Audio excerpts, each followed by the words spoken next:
Dabo Sweeney and Clemson have, they've went into the portal.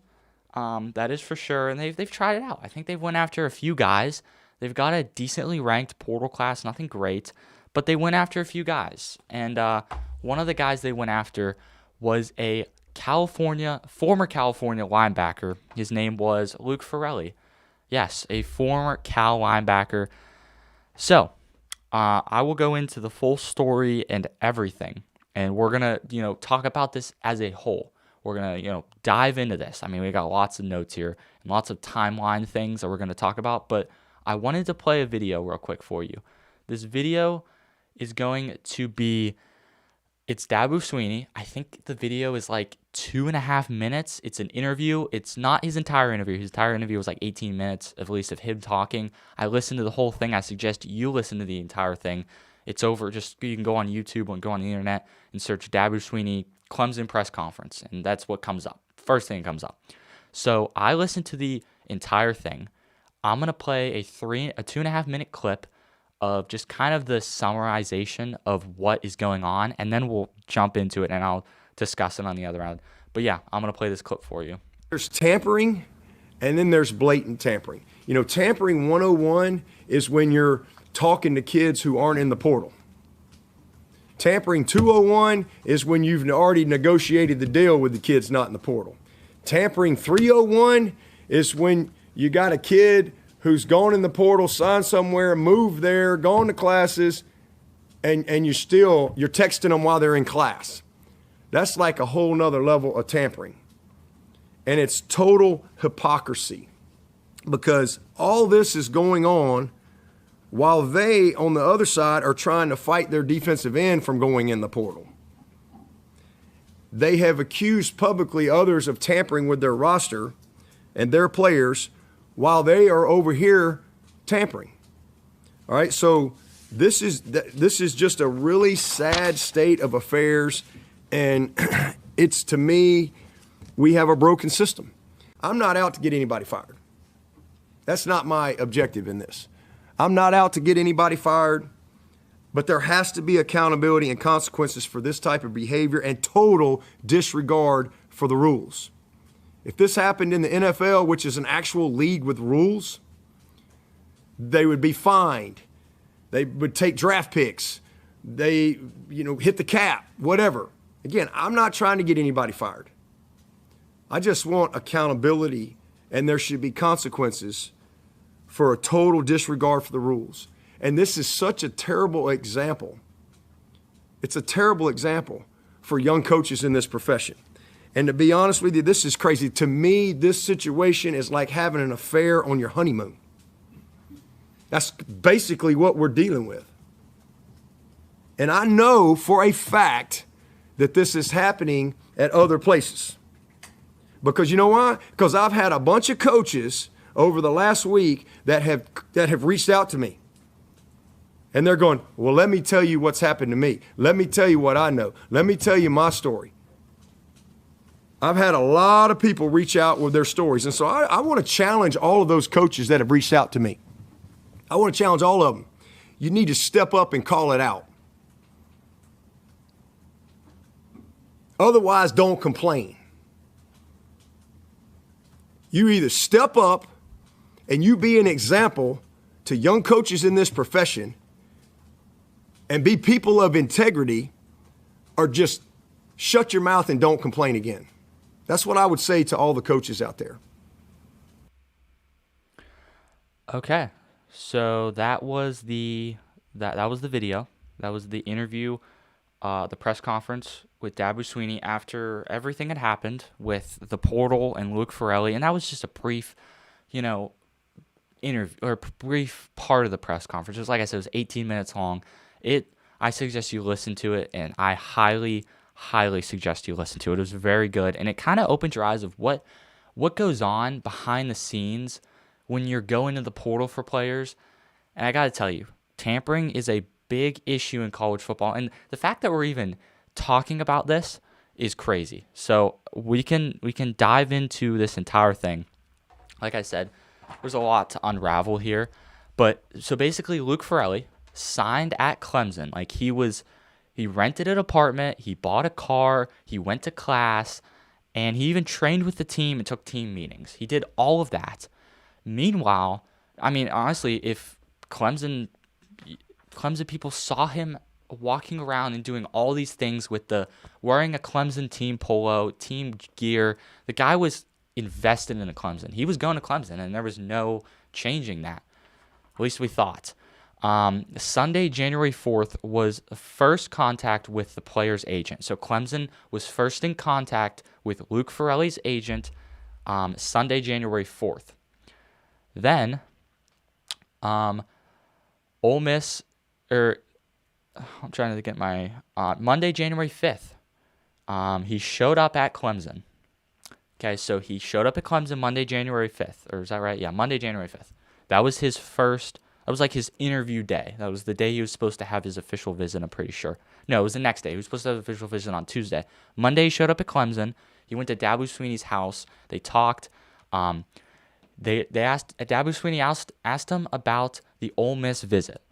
And this is the quote from, I think, the player himself, from Luke Farrelly. He said, "Unorganized, the building was messy, and they didn't even know what was going on."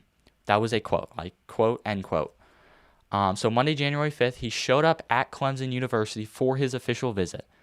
Okay? I'm sorry, that was the 6th. At 2:30 p.m., he had his official visit.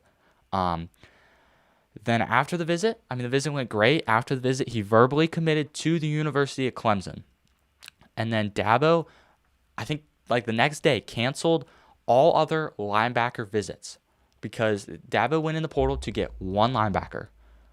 He just wanted one. He didn't want three. He didn't want two. He wanted one linebacker. He got his linebacker. So after that, he shut down all the other portal visits. Then, not only that, but Wednesday, January 6th, Luke Farrelly, the linebacker from Cal, officially signed at Clemson. It was pen on paper, officially signed at Clemson. Okay. Then, after that, January 11th, he moved to Clemson. He went to class for a week. He did training. He was with the team. There was no, if you're on Clemson and you're at the campus, there's no way if someone would have told you, oh, that guy's not going to be here. He's going to be at Ole Miss in a week. You would have been like, no way. He might be at Ole Miss next year. But no, unfortunately, it gets a lot worse. For Ole Miss, at least. January 14th, Dabo finds out that Ole Miss is coming hard at Luke Farrelly. Meanwhile, he's been here for a week. He's been at Clemson for a week, and Ole Miss is still pursuing him. So right there, that's tampering. That is the first part of tampering, is the fact that he went after Luke Farrelly, Pete Golding, and Ole Miss did while he was at Clemson. Then they contacted the Ole Miss GM. So Clemson contacted Ole Miss's GM and said, "We know what's going on. Stop contacting him or we can turn you in." So Clemson was like, if you don't stop contacting him, we're going to turn you into the NCAA, which NCAA is going to do nothing. We know that. Then the Ole Miss GM said, "Pete Golding just does what he does," end quote. That was what the Ole Miss GM just said. He said, Pete Golding just does what he does. So this is what I don't understand. You're the GM, and you can't, and you're just saying, "Oh, our coach does what he does." Okay, that's not the right answer there. Luke Farrelly then told Clemson that Pete Golding was texting him in his 8 a.m. class. So he is in class at Clemson, 8 in the morning, his first class of the day, and Pete Golding is texting him. How would you like to be sitting in class after being at Clemson for a week, signed, and Pete Golding's texting you? And imagine looking at your phone and saying, "Oh, it's a Pete Golding text." This is what Pete Golding sent in the text. Pete Golding's text was, quote, "I know you're signed. What's the buyout?" End quote. That is so much tampering. Like right there, right then and there, that needs to be shut down. Shut down. Like that needs to be shut down, and Ole Miss needs to be fined or something. Getting scholarships taken away, because that is bad. That is not what you need to be doing. And then Pete Golding, it got even worse. You didn't think it could? It got worse. Pete Golding then texted Luke a picture of a $1 million contract sitting on his desk. $1 million contract. So like if I set this piece of paper down and I took a screenshot and I sent it to him, $1 million contract. That's what Pete Golding sent. Luke also said that Golding had Trinidad Chambliss call him on his phone. So Trinidad Chambliss called called Luke Ferrelli. Phone was talking to him. He also had Jackson Dart call him too. So that's like, we keep going. Then Pete Golding was telling Luke to re-enter the portal. So the Ole Miss head coach was telling a Clemson player that has been enrolled for a week to re-enter the transfer portal. That is so bad. I don't even think you realize how bad that is. That is 10 levels of bad. Then, January 16th, Ole Miss reached out and offered, it gets worse, and offered Luke Ferrelli a 2-year, $2 million contract. And guess what? January 16th is also the portal deadline. I think that was a Friday. It's the portal deadline, or maybe Thursday, I don't know. He upped the contract by a year and an extra $1 million. Would you believe me if I told you it gets worse? Well, it does. Luke's agent then asked Clemson to increase their contract 2 years, $1 million. So Luke Ferrelli wants, his agent says, all right, Ole Miss just offered us $2 million on a 2-year contract, which is crazy. We're doing years on a contract in college, but that's where we are. So he says, I want you to offer me $1 million. I want you to give my player $1 million. And Dabo responds, he also says, this is the agent of the Luke Ferrelli, he says, if accepted, they would turn Ole Miss into the NCAA. So that's basically using Clemson, using Dabo Sweeney as a way to be like, hey, if you give me $1 million, I'll give you the information to turn Ole Miss in. Insane. Then Dabo called Luke and got no answer. First, Dabo responded by saying no. He rejected the contract. Then he called Luke and got no answer. Luke had then requested to re-enter the transfer portal. So that same day, Luke Ferrelli requested to re-enter the transfer portal. Clemson representatives went to Luke's house. He was in the driveway and said, quote, I'm going to Ole Miss, end quote. So you have a player that has been at your program for a week. He went to your team meetings. He trained with your team. He took classes. And he's now entering the transfer portal again and leaving to go to Ole Miss. Insane. Then Dabo turned everything into the NCAA. And I'm telling you this right now. The NCAA is not going to do a thing about this because the NCAA doesn't do anything. I mean, remember the whole Michigan scandal? I think Michigan only got fined maybe a couple hundred thousand. That was it. Just got fined. Michigan just got fined. They were like, oh, we're gonna make you forfeit wins. We're gonna take away TV time for you. We're going to revoke scholarships. None of that happened to Michigan. So the NCAA won't do a thing. They don't have any power anymore. Basically, the NCAA is not really a thing anymore. All I can say is when we conclude this has to stop. It's insane this is happening.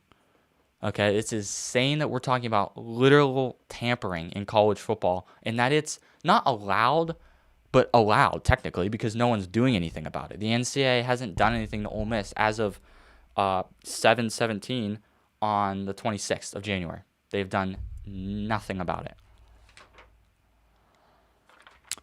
Another thing, this is the last thing we'll talk about this, and then we can move on to better things about college football.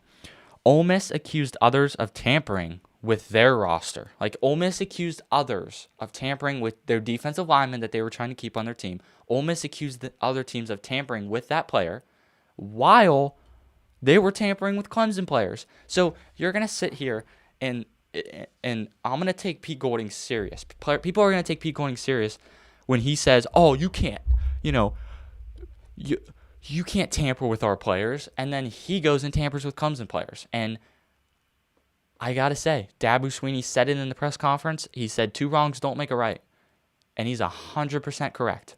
2 wrongs do not make a right. And Pete Golding, I had a lot of respect for him.